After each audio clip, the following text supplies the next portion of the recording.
अस्सलामुअलैकुम भाई, क्या हाल चाल। Welcome to good morning public with me and Abdul Rauf साहब। सर मैं मंडे ब्लूज से अब तक नहीं निकली, लेकिन डर्टी फेलो हमारे साथ है आज। येलो येलो डर्टी फेलो आपने नहीं पहना। वो जो है हमारा हरमीत, वो तो आज शानदार लग रहा है, बहुत ही ज़बरदस्त किस्म की तैयारी के साथ आया। लग रहा है यहाँ से उसने उठ के सीधा सुप्रीम कोर्ट ही जाना है। सर लोगों के सारे रंग पहने हुए, आज ब्लू मैंने पहना हुआ है, येलो जरा हरमीत ने पहले दिखा दे, फौरन फौरन हरमीत को दिखा दे, बस आवाम देखना चाहती है हरमीत को। Harmeet yellow yellow dirty fellow, how are you?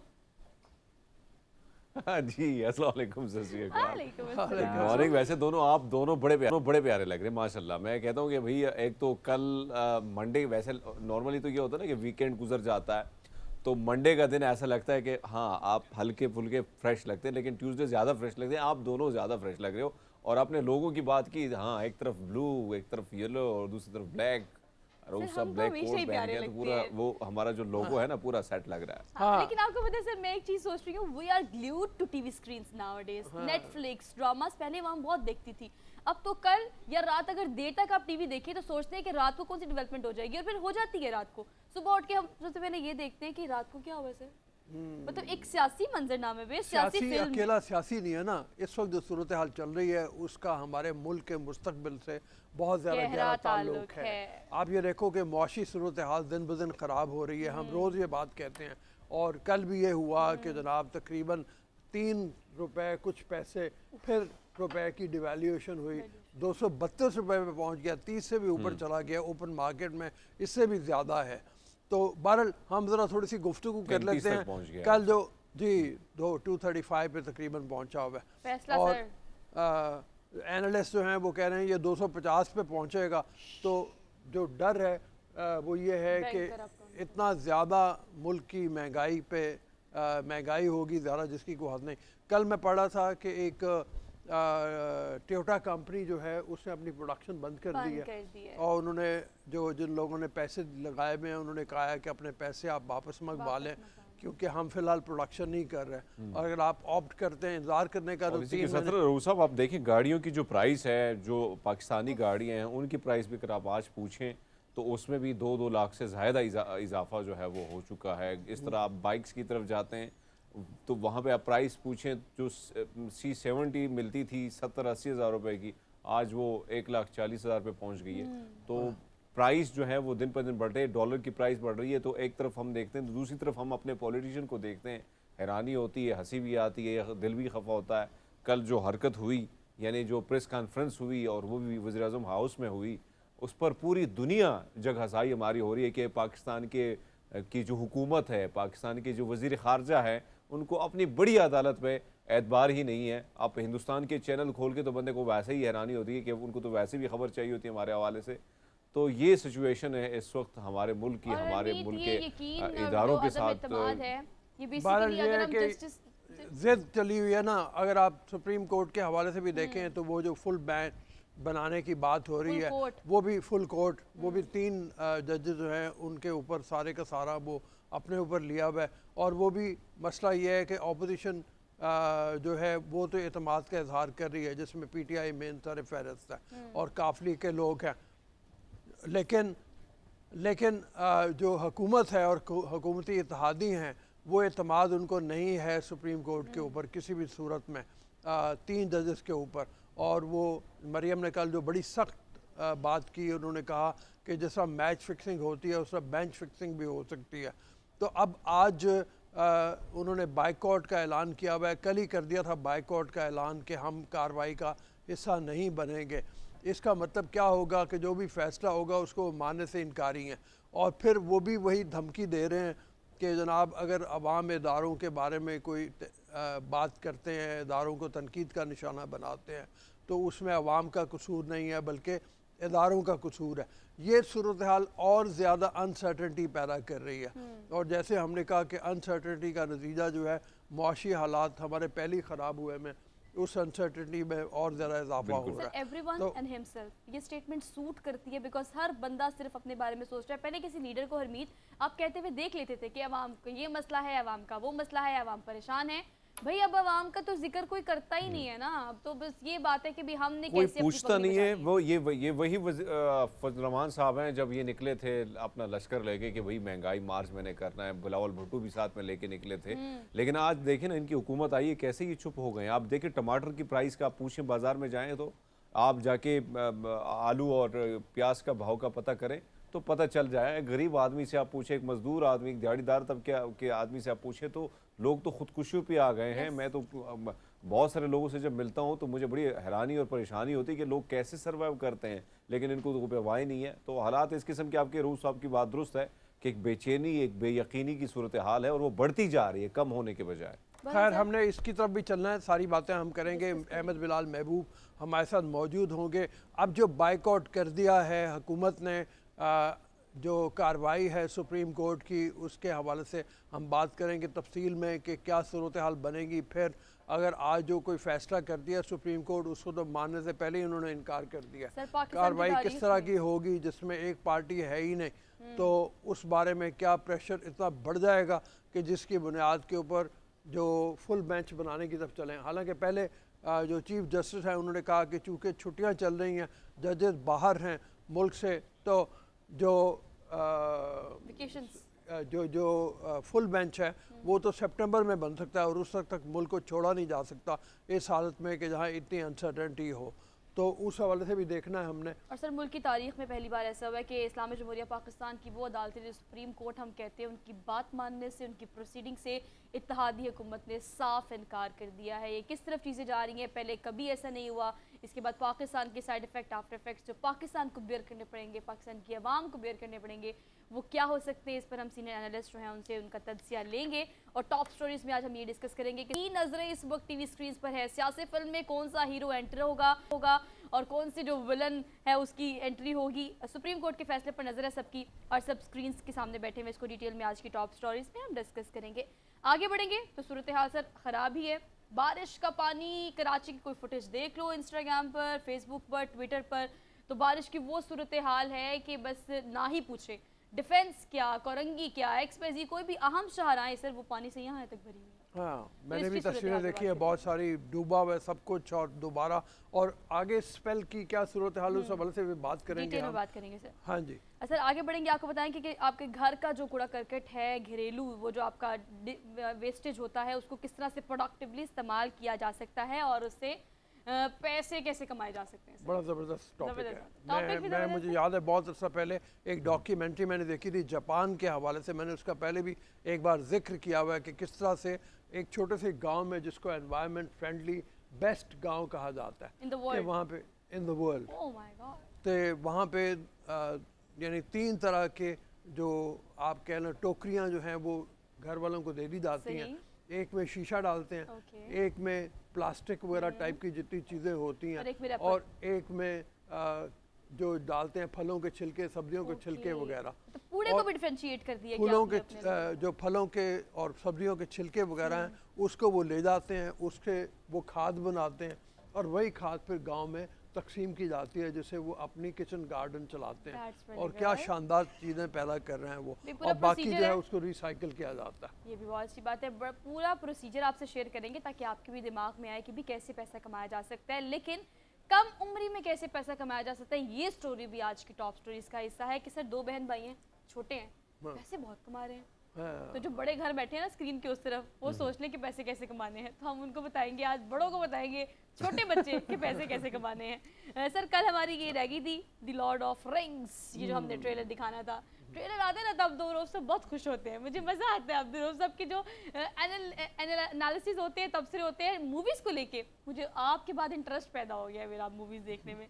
तो हम आपको ये एक ट्रेलर भी दिखाएंगे। इसके अलावा पाकिस्तानी प्रोड्यूसर्स की फिल्म की आमदनी को लेकर जो गलत बयानियाँ ना सर कि नहीं हम लुट गए, हमें बजट नहीं मिल रहा या हमें वो रिस्पांस नहीं मिल रहा। अच्छा रिस्पांस भी आता है क्योंकि मैंने इस वक्त पाकिस्तानी अवाम को बड़ी तादाद में जाते हुए देखा उसका उलट भी है बिल्कुल। अच्छा। उसका उलट भी बिल्कुल ये है कि क्लेम करते हैं कि हमें बहुत ज़्यादा पैसे मिल गए हैं और एक्चुअली इतने नहीं होते। दोनों सूरत हाल को देखना चाहिए। आपको या एक्सट्रीम गलत हो जाएंगे या एक्सट्रीम सही हो जाएंगे। तो जो गलत बयानी आप लोग करते हैं इसको हम आज के प्रोग्राम में डिस्कस करेंगे। डेली डोज की सिलसिले से डेली डोज की तरफ। ट्यूसडे डेली डोज आपसे शेयर करते हैं। फर्स्ट एंड फॉरमोस्ट कमर्शियलिज्म से तंग सिंध के एसातिज़ा जो है, बल्कि एक उस्ताद है और उसने पब्लिक पार्क में बच्चों को पढ़ाना शुरू कर दिया। फिजिक्स और मैथमेटिक्स पढ़ाते हैं सर वो। सब्जेक्ट भी इतने मुश्किल है सब्जेक्ट इतने मुश्किल है। जिसके लिए प्रॉपर साइंस लैब का होना ज़रूरी है, एक अच्छी क्लासरूम का होना ज़रूरी है। तो ये बीड़ा उठाया है उन्होंने। अमीर अली इनका नाम है, सिंध से इनका ताल्लुक़ है और ये जनाब इन्होंने ग्रेजुएट किया हुआ सिंध यूनिवर्सिटी से फिजिक्स और मैथ्स में ही, और इन्होंने एक पार्क में जाके पहले पढ़ाते भी रहे स्कूल में, तजर्बा भी इनका है। तो इन्होंने ऐसे बच्चे जो गरीब गुरबा हैं, जो नहीं अफोर्ड कर सकते, उनको पढ़ाने का अपने सर लिया, ज़िम्मा लिया और बड़े शानदार काम कर रहे हैं। He is very young too, मतलब 25 साल का ये अमीर अली है और ही इज वेरी टैलेंटेड और खुद भी मतलब उनके स्टूडेंट्स जो हैं वो उनके जितने ही लग रहे हैं। हाँ मतलब इतने और भी नहीं है इस तरह के। देखिए ना कि रोसा इस तरह के लोगों को जितना भी अप्रिशिएट किया जाए, अब आपने देखा होगा कि हिंदुस्तान की भी एक जो प्रेसिडेंट बनी है वो खातून भी इसी तरह काम करती थी, आज उसे हिंदुस्तान का प्रेसिडेंट बना दिया गया है। इस तरह मैं समझता हूँ कि पाकिस्तान में भी बहुत सारे लड़के जो हैं, बहुत सारे स्टूडेंट जो हैं, वो इसी तरह बच्चों को, इस्लामाबाद में भी एक पार्क है जहाँ पे वो रोज़ाना छोटे छोटे बच्चे जो भीख मांगते हैं, जो गलिया कूचों में नज़र आते हैं, उन्हीं को बिल्कुल फ्री पढ़ाते हैं। 2 स्टूडेंट्स हैं और वो एक पार्क में बिठा के उनको पढ़ाते हैं। तो ये एक बहुत अच्छा इनिशिएटिव है कि आप किसी को कुछ तो दे रहे हो। तालीम का एक बहुत बड़ा जेवर जो है वो किसी को तालीम उससे आरास्ता कर रहे हो। तो मैं समझता हूँ कि ये देखिए, और आपने दुरुस्त फरमाया सोहा कि उसकी उम्र, इस लड़के की अगर आप देखें तो बड़े यंग लग रहे हैं, लेकिन उसके बावजूद एक बहुत बड़ा बेड़ा जो है उसने उठाया और वो भी फ्री का।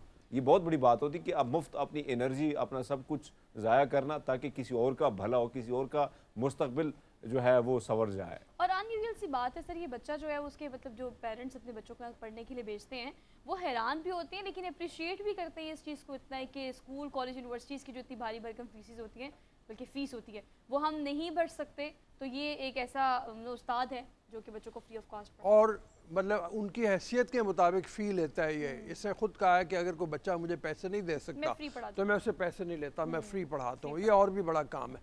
ऐसे लोगों को, जैसे हरमीत ने कहा इस्लामाबाद में भी हैं, ऐसे लोगों के लिए NGOs को भी आगे आना चाहिए, हुकूमती अहदेदारों को भी आगे आना चाहिए।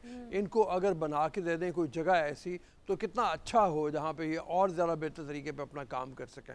हमने तो आइडेंटिफाई करके दिखा दिया, हमारी जिम्मेदारी मतलब एक लिहाज से हो गई, हमने पूरी की कि आपको इंट्रोड्यूस करा दिया। हरमीत ने इस्लामाबाद के हवाले से बता दिया। आगे जिम्मेदारी हुकूमती अहदेदारान की कि वो इस तरह के लोगों को पिक करें और उनको फुल फैसिलिटीज़ दें, फुल फैसिलिटीज़ इनिशिएटिव लें। ऐसे टैलेंटेड लोग जो दिल के बड़े हैं लेकिन उनके पास वसाइल और फंड्स की कमी है, उनकी मदद अगर कंसर्न डिपार्टमेंट्स करेंगे तो हमारे ही मुस्तकबिल के जो ये तलबा तालिबात हैं वो पढ़ लिख कर कुछ बन जाएंगे, हमारा ही फ़ायदा होगा। चलिए सर आगे बढ़ते हैं। सर मुझे एक बार कोविड की शादियाँ बड़ी पसंद थी, आपने देखी है ना, मतलब वो अलाउ ही था कि 20 बंदे आने हैं, अलाउ ही था कि 15 बंदे आने हैं। छोटी सी शादी, प्यारी सी शादी, थोड़ा सा खाना, थोड़े से लोग, थोड़े से लवाजमात। लेकिन अब सर कोविड में ही हुआ, कोविड के बाद फिर वही ताम झाम वाली शादियाँ, 6-6 7-7 फंक्शन। खैर अब ये जो महंगाई बहुत ज़्यादा हो गई है, मुझे लगता है महंगाई के पेश नज़र भी अब कोविड वाली शादियाँ होनी चाहिए। स्कर्दू में सर ये हो रही है शादियाँ, स्कर्दू में हो रही है, लेकिन इज्तिमाई शादियाँ हैं वो। तो ये अच्छी बात है महंगाई के पेश नज़र से जी, ये आप देख रहे हैं। अच्छा वैसे सोहा अगर हम देखें ना कि स्कर्दू और गिलगित और रऊसा भी बहुत गए, आप भी गए, हम सब गए उधर, तो वहाँ पे हालात जितने भी नौजवान हैं, बेरोज़गारी की जो शरह है वहाँ पे बहुत ज़्यादा है और वहाँ पे अपॉर्चुनिटी बहुत ज़्यादा कम है। और फिर हम देखते हैं कि एक तरफ तो ये इज्तिमाई शादियों की अगर मैं बात करूँ, लेकिन एक अनफॉर्चुनेटली जो वाक़यात रोनुमा होते हैं ख़ासकर ख़ुदकुशी के हवाले से वो भी ज़्यादा हैं। लेकिन ये एक अच्छा है, एक अच्छा तरीका है जो उन्होंने अपनाया है कि कम से कम ख़र्चा भी कम होगा और जो मेहमानों को मदऊ करना है कि शादी में तो कम से कम एक साइड में पूरा ख़र्चा निकल जाएगा और शादी भी हो जाएंगी। तो ये एक अच्छी रीत है, अच्छा रिवाज है कि कम से कम अपने ख़र्चों को कैसे कम करके वो तमाम तर चीज़ें पूरी की जाएं। लेकिन अब मैं समझता हूँ कि एक बहुत बड़ा टैलेंट जो है उस साइड पे बहुत है, एजुकेशन भी बहुत ज़्यादा है, लेकिन अपॉर्चुनिटी उसी तरह नहीं है जो होनी चाहिए और मेरे ख्याल में देनी चाहिए। अगर जिस तरह टूरिज़्म जिस तरह फ़रोग़ पा रहा है वहाँ पे, लेकिन बहुत सारी चीज़ों के हवाले से अगर बहुत सारे प्रोजेक्ट अगर वहाँ पे शुरू की जाएँ तो वहाँ के लोकल जो लोग हैं उनको कम से कम वो मौके मिल सकते हैं, वो कम से कम जो बेरोज़गारी है वहाँ जो शरह है उसमें कम से कम कमी आ सकती है। अच्छा इसमें सबसे बड़ी बात यह है कि जो इस तरह की शादी का ख़र्चा है, ख़ास तौर पे यहाँ पे इज्तिमाई शादियों का, स्कर्दू में इसका खर्च जो है वो अपने सर लिया हुआ है मुखैर हजरात ने। इन निजी तंजीम है। जो लोग हैं, ये जो बच्चे हैं, इनका और दुल्हनों का कोई खर्चा नहीं हुआ, बल्कि दुल्हनों को साथ में गिफ्ट हैम्पर्स भी दिए गए हैं। 25 जोड़े सर, 25 जोड़ों की शादियां हुई हैं और एक निजी तंजीम है जिन्होंने ये किया है, again not done by the government. So ये जो मुखैर हजरात हैं जो बड़ी तादाद में इस तरह के काम करना चाहते हैं, you can participate in this kind of noble cause. चलिए जी आगे बढ़ते हैं। आगे बढ़ के आपको अगली खबर देते हैं कि जी फनकार तो फनकार है, लेकिन फनकार की फनकारी आपसे शेयर करें कि बैक वक्त दोनों हाथों और मुंह से मुंह से, दोनों हाथों से तो मैंने सुना था, पाकिस्तानी क्रिकेटर्स के स्केच बना दिए। दिखाएं जरा भी स्केच, ये देखें जी। पहले तो आप मेकिंग देखें कि दोनों हाथ भी इस्तेमाल हो रहे हैं और मुंह भी इस्तेमाल हो रहा है। सर हमारा मुंह बोलने के लिए इस्तेमाल होता है, हम और आप तो बोलते हैं हरमीत, हम तो मुंह को बोलने के लिए इस्तेमाल करते हैं। नहीं, ये जनाब जी बैक वक्त बनाया है और 3 पेज इनके सामने है और तीनों 2 हाथ और 1 मुंह इनका चल रहा है और ये पाकिस्तानी क्रिकेटर्स के स्केच बना रहे हैं। बाबर आजम, शादाब खान, हसन अली, तीनों को उसने ट्रिब्यूट पेश किया है बैक वक्त, एक ही वक्त में तीनों के उसने स्केचेस बनाए।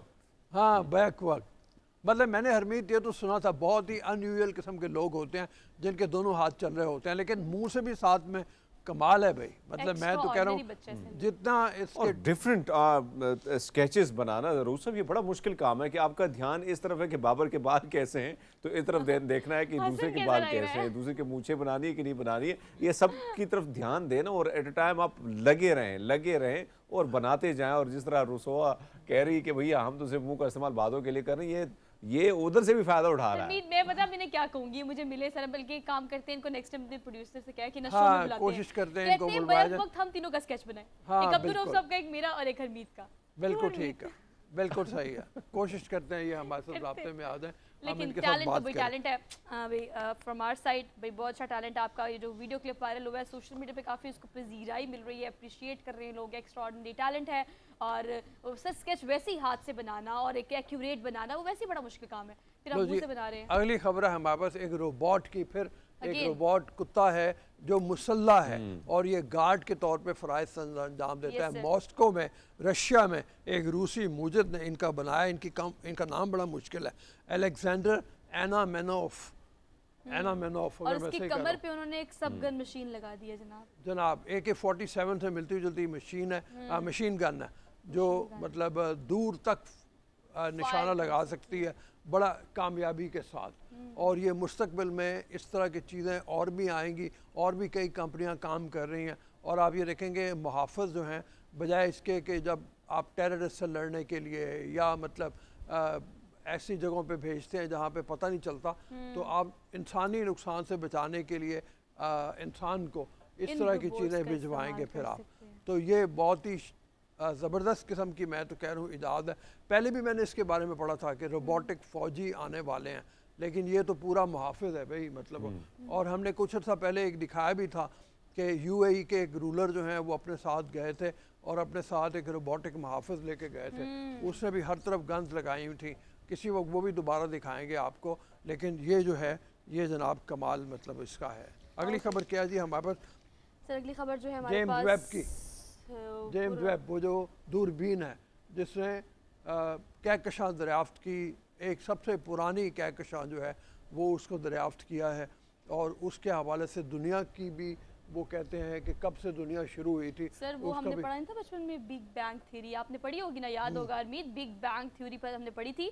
उसके भी 30 करोड़ साल बाद वजूद में आई है ये कहकशां जो आप देख रहे हैं, ये जो आपको खुद दिखा रहे हैं कितने अरसे बाद। और सर इसको जो नाम दिया गया ग्लास Z13, हाँ ग्लास Z13। और इसका वजन जो है वो मैं आपसे शेयर करूं तो सर ये सारी बातें हैरान करने वाली हैं, 1 अरब सूरज के बराबर है। उफ तौबा। हाँ मतलब यह है कि जेम्स वेब जब से गई है खला में, ऐसे मुहय्यरुल-अक़ूल ये किस्म के हमें चीज़ें दिखा रही है, अक्ल को हैरान कर देने वाली, दंग कर देने वाली। और फिर कलर्ड में है, कलर में है वो सबसे ज़्यादा। पहले इसने एक कहकशां दिखाई थी, वो कलर में बड़ी खूबसूरत लगी थी। अब इन्होंने सबसे पुरानी कहकशां जो है वो दरियाफ्त की है। देखिए सर, देखिए मैं ये देखती हूँ फिर कैमरा जस्टिस नहीं कर सकता, मतलब आप देख रहे हैं लेकिन ऑब्वियसली हम तो कैमरे की आंख से देख रहे हैं ना, आप कलर्ड की बात कर रहे हैं। So it seems to be like very unusual सी ह्यूमन अगर आई की बात की जाए तो हम उसको शायद उस तरह से नहीं देख सकते, लेकिन अगर कैमरे की आंख देखें, कैमरे की आंख से जो कैप्चर किया है उसको ही देख के हम इतना हैरान हो गए हैं, लेकिन फिर भी से ये एग्जैक्ट वो चीज़ नहीं है ऑब्वियसली जो वहाँ मौजूद है। चलिए जी आगे बढ़े। आगे बढ़ के आपको बताते हैं last but not the least, माहौल से कार्बन डाइऑक्साइड कशीद करने वाली नई टेक्नोलॉजी आ गई है सर, दरख्तों के अलावा। कमाल है ये भी, मतलब साइंस की जितनी भी खबरें होती हैं ना मज़ा वो बड़ा मज़ा आता है इस हवाले से कि लोग क्या क्या काम कर रहे हैं। ये टेक्सास में अमेरिका में इन्होंने मतलब इसको किया है, कंपनी एक ऐसी रेलगाड़ी पे काम कर रही है जो जब चलेगी साथ में सफ़र भी करेगी और साथ में माहौल से कार्बन डाइऑक्साइड को जज्ब कर लेगी अपने अंदर और माहौल को साफ सुथरा रखेगी। अभी तक तो ये है कि माहौल गंदा होता है, माहौल में कार्बन डाइऑक्साइड गंदा हो रहा है, बल्कि अगर आप जितनी भी ट्रांसपोर्ट देखें, कंपनियां देखें, जहाँ जहाँ देखें, हम देखें, इधर देखें, उधर बाएं तरफ देखें, तो हर तरफ तो यही हो रहा है। लेकिन ये पहली बार कोई ऐसा इकदाम उठाया जा रहा है। कम से कम ये जो हम देख रहे हैं कार्बन डाइऑक्साइड की जो तादाद है वो बढ़ती जा रही है, उसको कम से कम ख़त्म करना जो है एक अच्छा तरीकाकार होगा कि ट्रेन के जरिए उसको जज्ब किया जाएगा। और फिर हमें तो ट्रेन वैसे तो दरख्त हम बात करते हैं, दरख्त लगाने की बात करते हैं। अच्छा, ऑब्जर्व नहीं किया जाएगा सर। उसके बाद आपको पता है कार्बन डाइऑक्साइड को अलहदा करके माया शक्ल में, हवा को सर माया शक्ल में तब्दील करके बॉक्स में उसको सेफ भी कर रहे हैं। बिल्कुल, यूनिवर्सिटी ऑफ शेफील्ड और यूनिवर्सिटी ऑफ टोरंटो, ये दो यूनिवर्सिटीज़ हैं जिन्होंने मिलकर इसकी रिसर्च की है और ये काम कर रही हैं इसके ऊपर। तो इस तरह की चीज़ें आएँ तो तभी माहौल को बचाया जा सकेगा। हमने आगे चल के बात भी आज करनी है, माहौलियाती तब्दीलियाँ जो आई हैं उसके नुकसानात पाकिस्तान में भी नज़र आ रहे हैं, जो ऐसी ऐसी बारिशें हो रही हैं इलाकों में जहाँ पे उम्मीद ही नहीं थी और उन बारिशों के नतीजे में बड़ी तबाही आई। याद आ गया, बल्कि आप दोनों को बताना था, आप लोगों ने भी देखा होगा। हैव यू सीन दैट, वो जो लंदन ब्रिज पे पानी में छलांगे लगा के नहा रहे हैं सारे बच्चे। सर वो तो लाहौर कनाल की सी सिचुएशन है। मुझे तो देख के भी बहुत खुशी है, बिकॉज लाहौर कनाल में तो बड़ी तादाद में हम यंगस्टर्स को डुबकियाँ लगाते हुए देखते हैं, लेकिन हम लंदन ब्रिज को इमेजिन नहीं कर सकते। किसी ने कोई क्लिप लगाया हुआ था सोशल मीडिया पे और उस पर गाना भी लगाया हुआ था, सानू नहर वाले पुल पे बुला के। तो बेसिकली ये जो मौसमियाती तब्दीली बात करने का मकसद ये कि पाकिस्तान समेत पूरी दुनिया में जो आई हुई है उसके प्रिकॉशंस के लिए, उनके मुस्तकबिल के जो असरात हो सकते हैं उससे बचने के लिए उन्होंने तो तैयारी कर ली है। हमने क्या तैयारी करनी है इस पर हमें बात कर लेंगे इंशाल्लाह, और काम भी करेंगे। एक ब्रेक की तरफ जी। हम दोनों और हरमीत भी ब्रेक पे जाते हैं, ब्रेक के बाद वापस आते हैं और फिर शो को कंटिन्यू करेंगे। आप देखते रहिए गुड मॉर्निंग पब्लिक।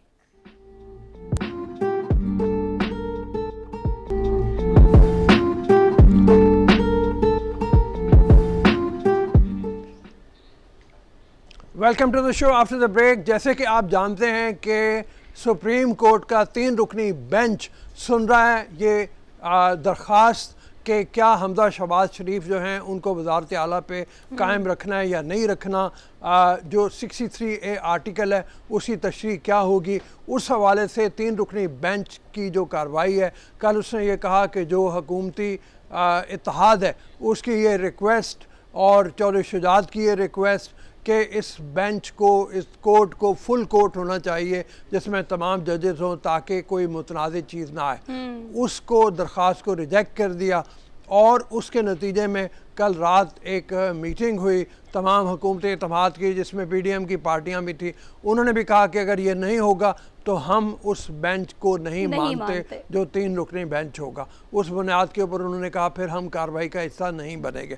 इस हवाले से हमारे साथ अहमद बिलाल महबूब साहब पेल्डेट के सदर जो हैं वो मौजूद हैं, उनसे चल के बात करते हैं। अस्सलाम वालेकुम अहमद बिलाल महबूब साहब, ये फरमाइए ये जो कार्रवाई अब हो गई, हुकूमत उनको रिजेक्ट कर रही है, फुल बेंच बनाने की जो दरख्वास्त है वो 3 रुकनी बेंच ने मुस्तरद कर दी, सुप्रीम कोर्ट कह रहा है कि नहीं ऐसा नहीं होगा, तो ये किस रुख को जाएंगी सारी चीज़ें? अपने प्रोटेस्ट को रजिस्टर कराने के लिए, अपनी बात मनवाने के लिए, ये मेरे ख्याल में बहुत ही अनसिविलाइज्ड माशरे की तरफ हम जा रहे हैं। अच्छा साहब ये कहिएगा कि अब बिलाल साहब अगर हम देखें पूरा दिन जो है वो सुप्रीम कोर्ट में, मैं भी उधर था, जितने भी रहनुमा थे अपने टेलीविज़न की स्क्रीन पर भी देखे होंगे, वो भी उधर मौजूद थे, आ रहे थे, जो हुक्मरान जमात है। अचानक जो आपने उधर भी जो सवालात जवाबात का जो सिलसिला था उनमें 19 दफ़ा इनसे पूछा गया कि रोलिंग कैसे हुई, किस तरह तशरीह उसकी तशरीह करें, तो बहुत सारे हमने देखा कि हालांकि टाइम भी बहुत ज़्यादा दिया गया हुक्मरान जमात को। हमेशा ऐसा होता है कि अपोजिशन को टाइम दिया जाता है, लेकिन कल आपने देखा कि सबसे ज़्यादा दलाइल जो हैं हुकूमत के जितने भी वकलात हैं उन्होंने दिए। अचानक ऐसा क्या हुआ कि रात को इनको प्रेस कॉन्फ्रेंस करना पड़ी? क्या इनको लग रहा था कि अब मामला जो है ये दलाइल देने में नाकाम है, या ये उनको मुतमईन करने में नाकाम है कि अब ये पूरा दिन, अगर आपने बाइकाट करना था तो ना जाते, कोर्ट पहले ना जाते, लेकिन पहला दिन वजीर दाखिला तक वहाँ मौजूद थे और अचानक रात को जब इनको अंदाज़ा हुआ कि मामला कहीं और जा रहा है, और जिस तरह आप फरमा रहे हैं कि खान साहब का जो एग्रेशन था इदारों के हवाले से, जिस तरह उनका बयानिया था, उन्होंने बिल्ड किया और अपना काम निकाला, अब ये भी उसी तरफ आ रहे। लेकिन ऐसे में ये जो परसेप्शन है आवाम में, इंटरनेशनल सतह पर अदालतों के हवाले से कि वो एक वजीर खारजा हुक्मरान जमात वो खड़ी और वो कह रही है कि अदालत का जो जज है हमें उस पर एतबार नहीं है, तो ये परसेप्शन कैसा जाएगा पूरी दुनिया में और आम आदमी में कैसा जाएगा? पूरी दुनिया में कोई ऐसा परसेप्शन नहीं जाना चाहिए, इसलिए कि पूरी दुनिया के अंदर इस किस्म के काम होते रहते हैं। इंडिया में भी होता है, बहुत बड़ी डेमोक्रेसी अपने आप को कहते हैं, अमेरिका में भी होता है। वहाँ पे हालिया दिनों के अंदर आपको देखा है प्रो लाइफ और प्रो चॉइस के मामले पे कितना कंट्रोवर्शियल सुप्रीम कोर्ट ने फैसला दिया। तो ये दुनिया में होता है जहाँ इदारे इस तरह काम करते हैं, इंसानों के इदारे हैं। लेकिन मैं आपकी बात जो आपने पहले फरमाई थी ना, कल क्या हुआ, मेरे ख्याल में कल तो हुकूमती इत्तेहाद का पूरा जोर इस बात पे था कि वो अदालत पे जाके इस बेंच के सामने ये प्लीड करें कि हमें फुल कोर्ट बना के दी जाए और फुल कोर्ट का ऑर्डर किया जाए, क्योंकि वो जाहिर है उसके लिए भी फोरम यही था। चीफ जस्टिस साहब बैठे हुए थे, उन्हीं के पास इख्तियार है। तो मेरे ख्याल में उन्होंने इसके ऊपर वक्त सर्व किया, लेकिन जब उनकी ये बात नहीं मानी गई तो फिर एक बड़ी अनफॉर्चुनेट बात है, लेकिन उसको कहना चाहिए। उन्होंने इस बात का इजहार भी किया है, उनको इस 3 रुकनी बेंच के ऊपर एतमाद नहीं है। उनके एक के बाद दीगरे ऐसे फैसले आए हैं जिसमें उनका एक पैटर्न है और वो ये समझते हैं, और इस हद तक मैं भी उनकी बात सही समझता हूँ, कि एक ही किस्म का बेंच हमेशा नहीं बनना चाहिए। बाकी दूसरे जज भी मौजूद हैं, उनको भी मौका देना चाहिए। ख़ासतौर पे हमारे जो सेकंड सीनियर मोस्ट जज हैं जिन्हें अगले साल चीफ जस्टिस बनना है, वो ऐसे किसी केस में नज़र नहीं आते, जस्टिस काजी फायज ईसा। तो ये तशवीश की बातें तो अपनी जगह मौजूद हैं, लेकिन मेरे ख्याल में कल उनका इस बेंच के सामने पेश होना और अपना केस रखना, ये मेरे ख्याल में बिल्कुल मुनासिब था, उन्हें करना चाहिए था। अच्छा, मतलब ये कहिएगा कि last but not the least अब चौधरी शुजात के पास क्या ऑप्शन है? क्या वो इलेक्शन कमीशन जाएंगे? और ये 2 स्टेटमेंट्स जो कल बार बार सारे पूछ भी रहे थे, वो ये थी कि पार्टी सदर और पार्लिमानी लीडर, अब इसमें किस तरह से हम डिफरेंस करेंगे? हम इसको कैसे डिफरेंशिएट कर सकते हैं? अगर हमारे पास नून लीग की एग्जांपल है, नवाज शरीफ की एग्जांपल है, एमकेएम की एग्जांपल हमारे पास है, हम इसे अब तक क्यों नहीं डिफरेंशिएट कर सके कि पार्टी लीडर के पास क्या इख्तियारात है और पार्लिमानी लीडर को कितनी अहमियत देनी चाहिए? मेरे ख्याल में चौधरी शुजात साहब को अपने लिए नहीं तो कम से कम इस मुल्क की पॉलिटिक्स और इसके कॉन्स्टिट्यूशनल डेवलपमेंट की खातिर ज़रूर इस केस को परसू करना चाहिए। देखिए, ये जो इलेक्शन कमीशन का फैसला था 20 मई का, जिसमें उन्होंने 25 लोगों को डिसीट किया है, उसके अंदर उन्होंने वाज़े तौर पे अपने पैरा 34 में ये लिखा है कि हमने इस बात को बहुत अहमियत नहीं दी कि ये जो पार्लिमानी पार्टी की जो रिक्वायरमेंट कॉन्स्टिट्यूशन में लिखी हुई है, हमने उसको अहमियत दिए बगैर जो चेयरमैन और सेक्रेटरी जनरल की तरफ से फैसला हुआ है पार्टी पॉलिसी का, उसी की बुनियाद पे इनको डिसीट किया है। अब देखिए, कॉन्स्टिट्यूशन में तो पार्लिमानी पार्टी लिखा हुआ है, लेकिन इलेक्शन कमीशन ने अपने फैसले में कहा है कि हमने तो पार्टी के चेयरमैन और सेक्रेटरी जनरल के पॉलिसी बयान की बुनियाद पे इन लोगों को डिसीट कर दिया, और हमने ये जो प्री कंडीशन बनाई हुई है ना पार्लिमानी पार्टी की 63A में, उसको अहमियत नहीं दी। तो इस चीज़ को रिवाइज करने के लिए, रिव्यू करने के लिए चौधरी शुजात साहब को इसको फॉलो अप करना चाहिए। अगर वाकई जो इलेक्शन कमीशन ने लिखा है, अगर वो एक स्टेज सेट करता है और प्रेसिडेंट बनाता है, तो फिर तो ये फैसला जो हुआ है डिप्टी स्पीकर साहब का, ये बिल्कुल सही है। फिर तो उन्होंने हेड को अहमियत दी, इन्होंने भी हेड को अहमियत दी। लेकिन अगर ऐसा नहीं है तो फिर ये हमेशा के लिए मामला कोई सेटल होना चाहिए। चौधरी साहब इसको फॉलो अप करेंगे तो ऐन मुमकिन है इसके लिए कोई ऐसा चीज सामने आ जाए जो अहमद बिलाल साहब ये बताइएगा कि बाइकाट तो कर दिया है, अब अदालती आज कार्रवाई जो है अब ये शुरू भी हो चुकी है, तो इस बाइकाट का फायदा क्या होगा हुक्मरान इत्तेहाद जो है? बाइकाट का फायदा सियासी तौर पे होगा, कानूनी तौर पे शायद नुकसान ही होगा। हमने भुट्टो साहब के केस में हमने देखा था कि जब उनका मुकदमा चल रहा था तो वहाँ पे भी बाइकाट की कोशिश की गई थी और फिर बाद में रियलाइज किया गया कि वो गलती थी।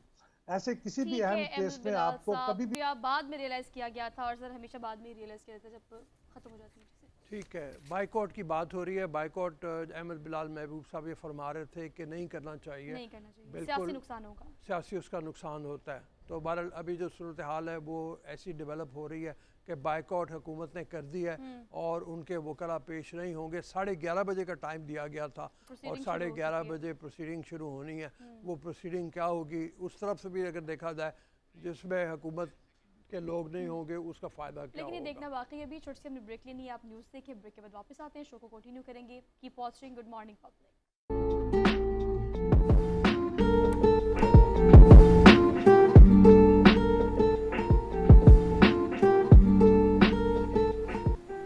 Welcome back after the break. एक बार फिर से आप सबको सुबह बखैर। का टाइम कैसे गुजरता है, घंटा हम बोलते रहते हैं, पूरा घंटा गुजर जाता है। लेकिन अब सेकंड घंटे में हमने इसको हमेशा रखा है, इस सेगमेंट को, ये इस पूरे घंटे को, इसलिए कि आपको उन लोगों से मिलवाएं जो ये एक्सक्यूज़ नहीं देते कि हम पैसे कैसे कमाएं, अपॉर्चुनिटीज़ नहीं है, मुलाजमतें नहीं है, सियासी सूरत हाल ख़राब हो गई है। नो, आपके पास एक आइडिया है, उस पर आप काम करें और घर बैठ के पैसे कमाएं।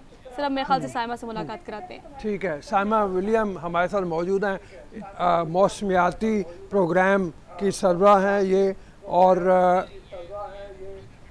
बेसिकली घर का जी मौसमियाती मतलब हाँ, कूड़ा करकट घर का जो है उसको इकट्ठा करके किस तरीके से आप पैसे भी कमा सकते हैं, ये इसके बारे में हमें बात करेंगे। हरमीत आपके साथ मौजूद है, ज़रा इनसे तारुफ करवाएं, बात भी करें और हम भी साथ शामिल होते हैं। फिर कमाने की जब बात आती है तो सोहा ज़्यादा उस चीज़ को खींच लेती है ताकि जो देखने वाले हैं वो भी सोचें कि भैया एक तो छोटे छोटे बच्चे ऊपर से पूरा क्रिकेट से पैसे कमाने तो कैसे कमा सकते हैं। सैमा जी वेलकम। और वैसे तो प्रोजेक्ट में आया हूँ फील्ड में और मैंने देखा है बड़ा खूबसूरत कमाल का हरियाली जो प्रोजेक्ट है आप लोगों का, और वो जो पूरा एरिया है वो भी मैं घूमा हूँ, वो आप लोगों ने मुझे विजिट कराया।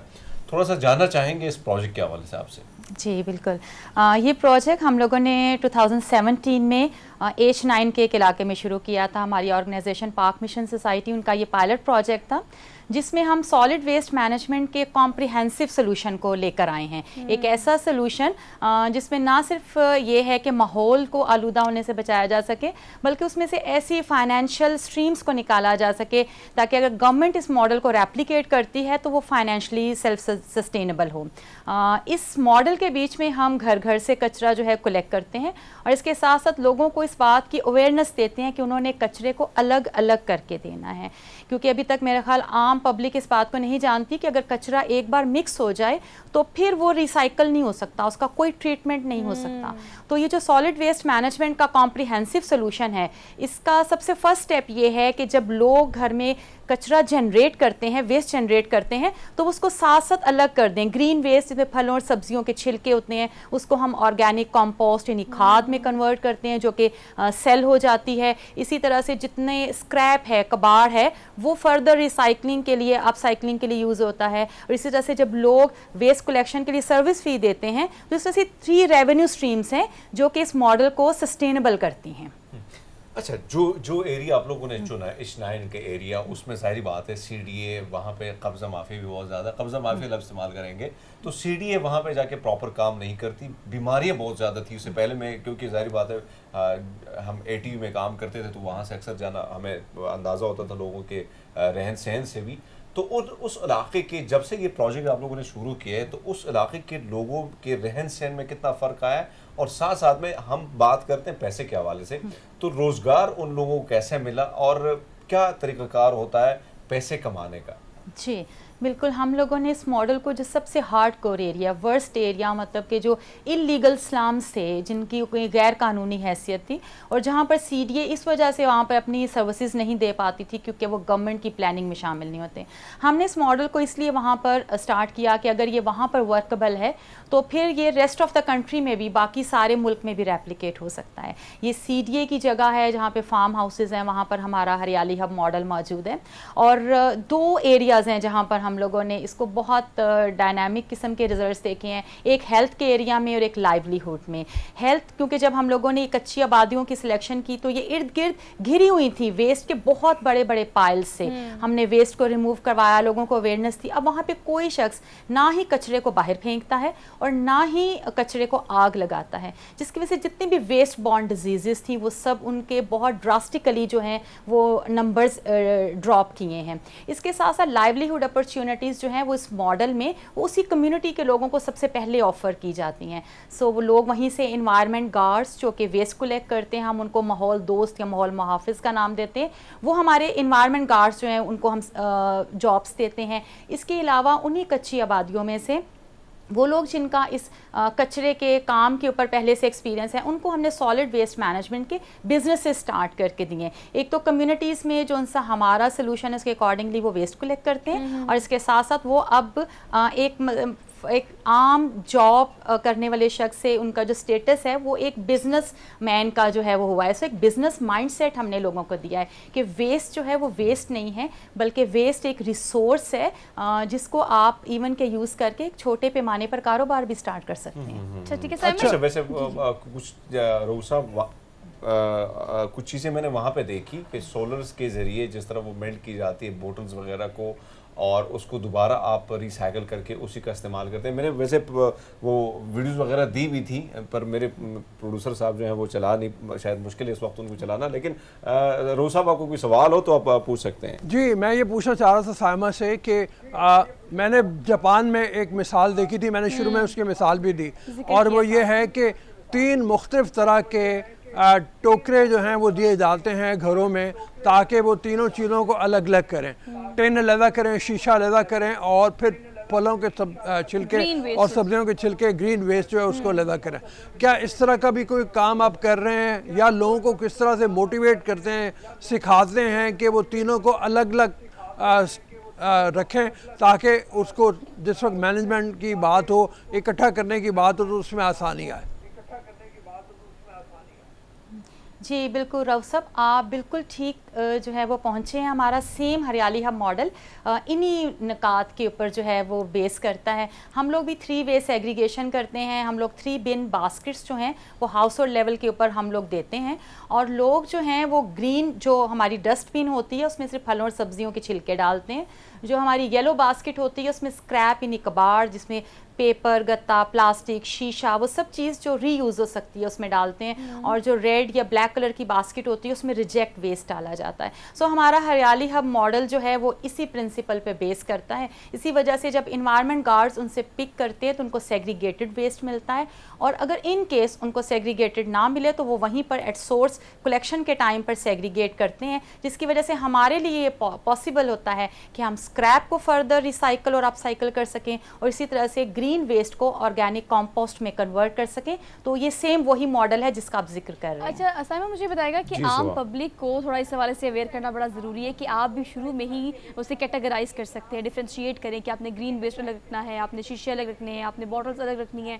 जैसे आपने शुरू में कहा कि सब इकट्ठा हो जाए तो फिर उसको रिसाइकिल करना कंपैरेटिवली मुश्किल हो जाता है। हाउ टू पार्टिसिपेट, बिकॉज हमारा टॉपिक आगाज़ में ये था कि आप पैसे कैसे कमा सकते हैं। आम पब्लिक की बात करें, आम लोगों की बात करें जो कि आपके इस प्रोजेक्ट का हिस्सा नहीं है, आपके इस प्रोग्राम का हिस्सा नहीं है, वो कैसे पार्टिसिपेट कर सकते हैं, कैसे आपके साथ चल सकते हैं इस कारवां में? जी बिल्कुल सोहा, इस तरह से है कि दुनिया का कोई शख्स भी ऐसा नहीं है जो वेस्ट जनरेट नहीं करता। कोई भी ऐसी हाउसिंग सोसाइटी नहीं है जहाँ पर वेस्ट जनरेट नहीं होता। इवन अगर आप ट्रैवल कर रहे हैं, आप गाड़ी के बीच में, आप उस वक्त भी वेस्ट जो है वो जनरेट कर रहे हैं। सो हर वो एरिया जहाँ पर वेस्ट जनरेट हो रहा है वहाँ पर इस बिज़नेस को स्टार्ट किया जा सकता है। और इसके लिए कोई ज़रूरी नहीं है कि आपके पास सॉलिड वेस्ट मैनेजमेंट का कोई प्रीवियस एक्सपीरियंस हो।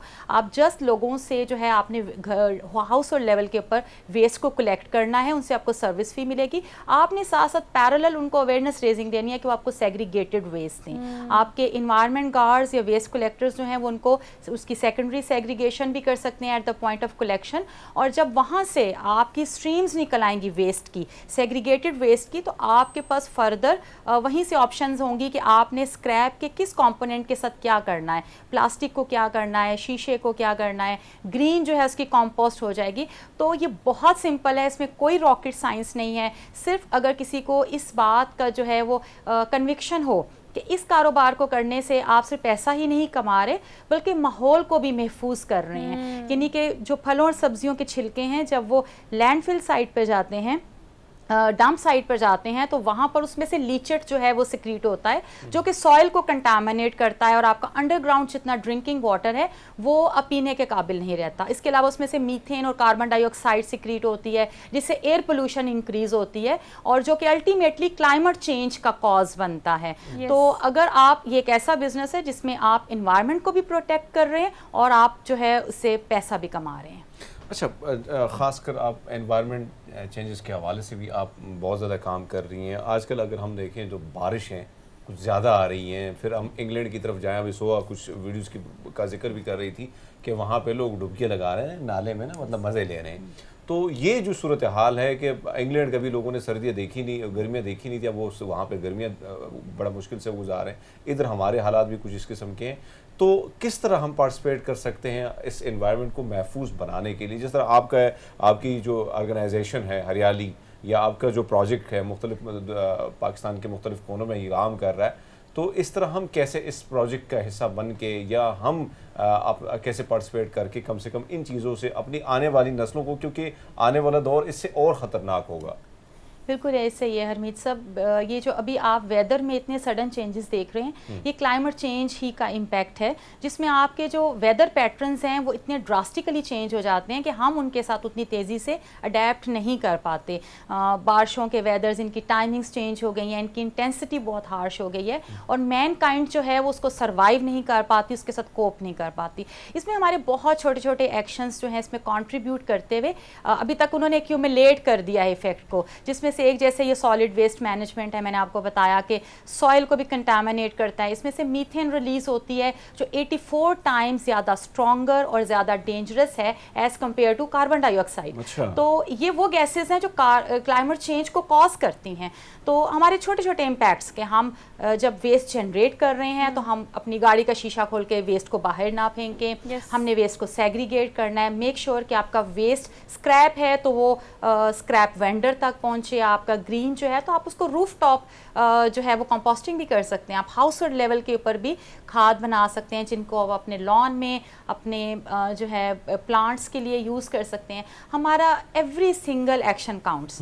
और मुझे लगता है कि इससे एक और चीज़ मैंने वहाँ पे देखी आपके, जब मैं वहाँ पे आया तो ये जो बोटल्स थी, जितनी ये आपने जो बात की ना कि हम जब ट्रैवल करते हैं, सफ़र करते हैं तो बहुत सारा वेस्ट जो है वहाँ पे भी हम जमा कर लेते हैं। सोहा बहुत ज़्यादा ट्रैवल करती है, खाती भी बहुत है, मतलब तो कोई चीज़ स्नैक्स वगैरह, कोल्ड ड्रिंक वगैरह कोई छोड़ती नहीं है। तो ऐसे में वहाँ पे बहुत सारी चीज़ों को बड़ा खूबसूरत तरीके से आप लोगों ने सजाया है। टायर्स को मैंने देखा, उससे कुर्सियाँ बनाई गई थी। तो ये भी एक मेरे ख्याल में एक ऑप्शन है हमारे पास अगर हम करना चाहें तो। जी बिल्कुल, इस ऑप्शन को हम लोग अपसाइक्लिंग कहते हैं, जिसमें से कबाड़ की ऐसी चीज़ें जो कि दोबारा से काबिल इस्तेमाल होती हैं। हम ये समझते हैं कि हमारे घर की कोई चीज़ अगर थोड़ी सी भी डैमेज हो गई है तो बस अब ये वेस्ट है, हमें नया वर्जन मटेरियल दोबारा से मार्केट से ले लेना है। अच्छा। लेकिन इस तरह से हम आने वाली नस्लों के लिए कुछ भी बाकी नहीं छोड़ेंगे। जैसे हम लोगों ने हरियाली हब के ऊपर कुछ ऑप्शंस को एक्सपेरिमेंट करके बताया है। पेट बॉटल्स के साथ हमने पेवमेंट्स की साइड्स को बड़ा अच्छे से डेकोरेट किया है। पेट बॉटल्स में आप प्लांट्स जो हैं वो इंडोर प्लांट्स यूज़ कर सकते हैं। पुराने टायर जो कि अब गाड़ियों के लिए काबिल इस्तेमाल नहीं है लेकिन आपके लिए प्लांटेशन के लिए काबिल इस्तेमाल है। आपके घर का एक कप जिसका साइड से पकड़ने वाला जो हैंडल है अगर वो टूट भी गया है तो आप उसमें प्लांट लगा सकते हैं। अगर वो चाय पीने के लिए अब इस्तेमाल नहीं हो सकता, प्लांटेशन के लिए यूज़ हो सकता है। सो हर चीज़ के रीयूज़ की ऑप्शंस को एक्सप्लोर करें ताकि आने वाली नस्लों के लिए यहाँ पर कुछ मौजूद रहे। अगर हर मटीरियल, हर रिसोर्स को हम लोग एग्जॉस्ट कर देंगे तो आने वाली जनरेशंस के लिए कुछ नहीं बचेगा। और साइमा, आपको पता है हमें हमारी जनरेशन के बारे में खास तौर पर ये कहा जाता है कि हम वो लास्ट जनरेशन है, अगर हमने चीज़ें सेव कर ली तो कर ली, वरना आने वाली जनरेशन ने हमें कोसना है कि भी आप लोगों ने हमारे लिए कुछ नहीं किया, कुछ नहीं बचाया, हमें कुछ नहीं दिखाया। ये बताएं कि इस प्रोग्राम को आप किस तरह से आगे लेके जाना चाह रही हो। और Islamabad, we are in Lahore. तब हरमीत मेरे ख्याल से इतना अच्छा आपने इसको कवर किया, हम अपनी विंडो की राइट साइड पर देख भी रहे हैं, वहाँ गए हैं, आपने खुद बजाती हर चीज़ को एक्सप्लोर किया है और कवर किया है। आपका क्या प्लान है मुख्तलिफ सिटीज़ में जाने का, या इस्लामाबाद में है या ऑलरेडी काम कर रहे हैं आप लाहौर, कराची और बहुत सारे ऐसी सिटीज़ है जहाँ से ये वेस्टेज बड़ी तादाद में अगर लोग इस पर काम करें तो अच्छा पैसा कमा सकते हैं? जी बिल्कुल, इसी तरह से हमारा एक मैसेज तो ये है कि आप वेस्ट को बिजनेस ना करें। माइंडसेट से देखना शुरू वेस्ट करें, को वेस्ट ताकि ना करें। लोग जी जी कंटिन्यू करें आप। जी, ताकि लोग इसको जो है वो बिजनेस पॉइंट ऑफ व्यू से भी एक्सेप्ट करें। इसके अलावा हमारे 2 लेवल्स पे बड़ी स्ट्रॉन्ग रिकमेंडेशंस हैं। एक तो जनरल मासेस के लिए, आम लोगों के लिए, कि आप एक रिस्पॉन्सिबल जो सिटीज़न है उसका मुजाहरा करें, वेस्ट को सेग्रीगेट करें। ओपन डंपिंग, ओपन लिटरिंग है, आप कहीं पर भी कूड़े को फेंक देते हैं, इस तरह से जो है, या कूड़े को आग ना लगाई जाए। ये मासेस लेवल पर हमारी रिकमेंडेशन है, और ये है कि लोगों को इस चीज़ की आगाही देना कि ये इसको आप एज ए बिज़नेस स्टार्ट कर सकते हैं। लेकिन इसके अलावा एक बड़ी स्ट्रॉन्ग रिकमेंडेशन जो आप कह रहे हैं कि मैं इस प्रोग्राम से आगे क्या देखती हूँ कि किस तरह से इसको आगे लेके जाया जा सकता है, मेरी गवर्नमेंट से ये सिफारिश है, ये रिकमेंडेशन है कि हमारा जो हरियाली हब मॉडल है उसको पूरे मुल्क में रेप्लिकेट किया जाए। अगर आप वेस्ट को इकट्ठा करके सिर्फ डंप साइट पर डंप कर देंगे, ये सोल्यूशन नहीं है, ये टेम्परेरी सोल्यूशन है। जबकि हमारे पास लैंडफिल साइट भी पाकिस्तान में मौजूद नहीं, हमारे पास सिर्फ डंप साइट्स हैं जो कि एयर को भी पोल्यूट करती हैं, सॉइल को भी कंटामिनेट करती हैं। तो आप जो है वो डोर टू डोर कलेक्शन जो है उसको इंश्योर करें, इस मॉडल को रेप्लिकेट करें, आप पब्लिक प्राइवेट पार्टनरशिप्स का आगाज़ करें ताकि लोग इसको एज ए बिज़नेस इस काम को करें और ये माहौल दोस्त मॉडल भी हो। तो हमारी यहाँ पे 2 लेवल्स के ऊपर इस प्लेटफॉर्म से जो है मेरी रिकमेंडेशंस हैं लोगों के लिए और हुकूमत के लिए। अच्छा, ये जो प्लेटफॉर्म है, अगर हम देखें तो इसमें कितनी टीमें आपकी काम करी इस वक्त पूरे पाकिस्तान में? हरियाली आप जो स्टार्ट किए तो इस्लामाबाद में ही है, लेकिन दीगर जो आप स्टार्ट करना चाह रहे हैं, तो अभी आपके पास कितने लोग हैं जो इस पे काम कर रहे हैं इस प्रोजेक्ट में? हमारे इस प्रोजेक्ट की जो टीम है तकरीबन 15 to 20 पर्सनस पर इट इज़ कंसिस्टेड ऑफ। इसके अलावा हमारा जो ऑर्गेनाइजेशन है पाक मिशन सोसाइटी, हम लोगों की प्रेजेंस जो है वो सिंध में भी मौजूद है, इस्लामाबाद, रावलपिंडी में, शांगला में, नॉर्दर्न एरियाज़ में, पंजाब में। और हम लोग अपनी जोग्राफिकल एक्सपेंशन को भी देखते हैं कि हमने इस हरियाली हब मॉडल को जोग्राफिकली जो है वो एक्सपेंड भी करना है। और बाकी लेकिन इसके साथ साथ हम लोग वॉश के ऊपर काम करते हैं, हम डिज़ास्टर रिस्पांस के ऊपर काम करते हैं, जो कि आपको पता है कि क्लाइमेट एक्शन से बहुत ज़्यादा रेलिवेंट है। ये एक ही SDG है, SDG 13, जिसके ऊपर डिज़ास्टर रिस्पांस भी आता है और जिस पे क्लाइमेट एक्शन भी आता है। तो हमारी ऑर्गेनाइजेशन जो है इन सब एरियाज़ पे काम कर रही है। बहुत जी। मेहरबानी, थैंक यू मैं सर सोच रही थी हरमीत, कि आज बहुत हरमीत अच्छी से मेहमान कहते आपने हैं। बुलाई, बड़ा खूबसूरत गुफ्तगू इन्होंने की है। और हकीकत यही है कि जो पैगाम उनका है कि अपने अपने इलाकों में आप रेप्लिकेट करें, आप इसको जो जिस तरीके से ये काम कर रही हैं, अपने वेस्ट को सेग्रीगेट करें, अलग-अलग करें, और उसको इकट्ठा करने का तरीक़ेकार भी ऐसा हो कि उसमें वो मटेरियल जिसको हम रिसाइकिल कर सकें वो काबिल इस्तेमाल हो, उसको घरों में आप अपने किचन गार्डन में इस्तेमाल करें, अपने लॉन में इस्तेमाल करें, सब्जियों और फलों के छिलके जो हैं और सर इस उससे सेगमेंट मुराद को करने का मकसद ये था कि आपको इस हवाले से बाशोर बनाया जाए कि घर के वेस्ट को भी आपने वेस्ट नहीं करना, आपने उसे डिफ्रेंशिएट करना है, कैटेगराइज करना है, ग्रीन वेस्ट को अलग रखना है, बॉटल्स को अलग रखना है, शीशों को अलग रखना है। इससे अब आप किस तरह से पैसे कमा सकते हैं। अगर ये इनिशिएटिव अगर साइमा विलियम ने शुरू किया है, so why not you guys, आप लोग भी शुरू कर सकते हैं। एक छोटी सी ब्रेक लेते हैं, ब्रेक के बाद आएंगे वापस, प्रोग्राम को लेकर चलेंगे आगे। आप उठें, अपने दिन का आगाज़ करें और देखते रहिए गुड मॉर्निंग पब्लिक।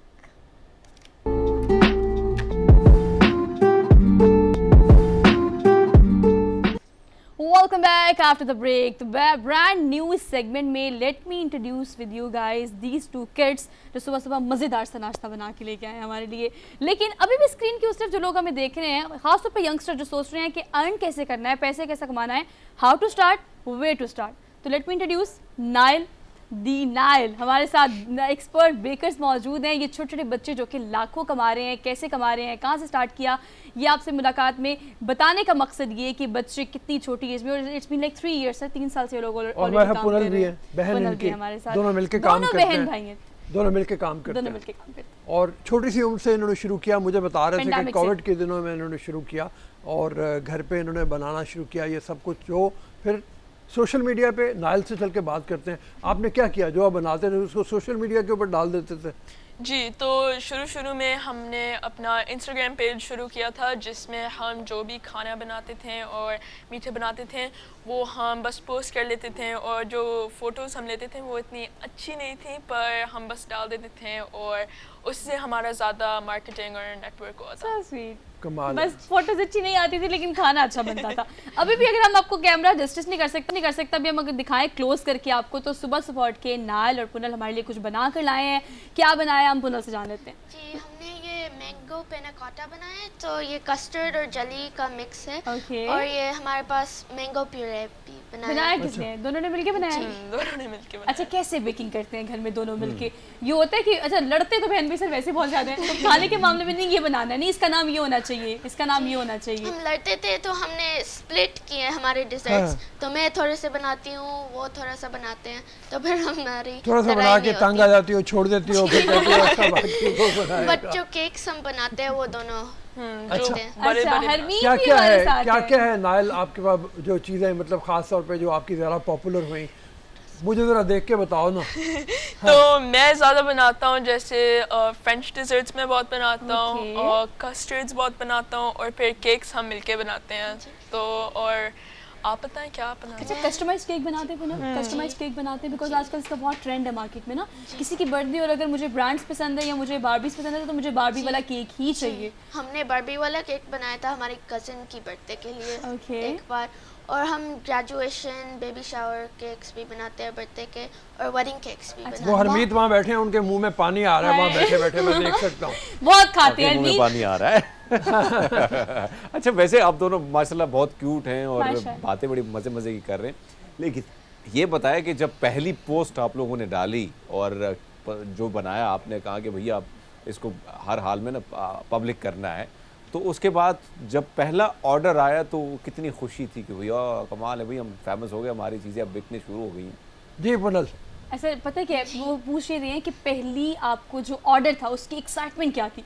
मतलब ऐसे रैंडमली आपने कहा पिक्चर्स अच्छी नहीं आती लेकिन पोस्ट डाल दी, उसके बाद जब when you get like first order तो वो क्या एक्साइटमेंट थी, क्या सिनेरियो था? एक्साइटमेंट थी, इसलिए ये फर्स्ट ऑर्डर था। मैंने सोचा था कि ये न्यू चीज़ है, मैं ऐसे चीज़ें लर्न कर सकती हूँ और ये फ़न भी होएगा मेरे लिए।